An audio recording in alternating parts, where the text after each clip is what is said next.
kazi makuru ategekanya ikirere kuri wa gatanu igenekezo rya 20 ruheshi 2025. Ejo mu gitondo hategekanywa ko azoba ari ikirere kirimwo ibicu vyinshi mu ntara nka zose zigize igihugu cacu kiretse mu ntara zitatu gusa arizo Cibitoke, Rutana na Makamba. Hategekanywa ko azokwaka izuba cemwo n'ibicu bikeya.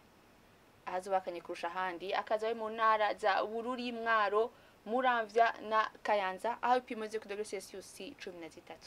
Ku muhingamo hategekanywa ko hazogwa imvura nkeya mu ntara zimwe zimwe nka Kayanza, Ngozi, Kirundo, Mwaro, Gitega, Bururi na Makamba. Asigaye hategekanywa ko azoba ari ikirere kirimwo ibicu vyinshi kiretse mu ntara imwe gusa ariyo Rumonge aho azokwaka izuba cemwo n'ibicu bikeya.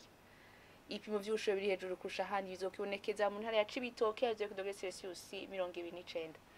Ejo mu gitondo hatekanya ko izuba rizoseruka saa 12 irenge saa 12 zo ku mugoroba. Akaba ari ngagaruke makuru atekanya ikirere ku wa gatanu mwateguriwe n'ikigo Ijebu yari Fina Tujinka yabashikirije ijoro ryiza.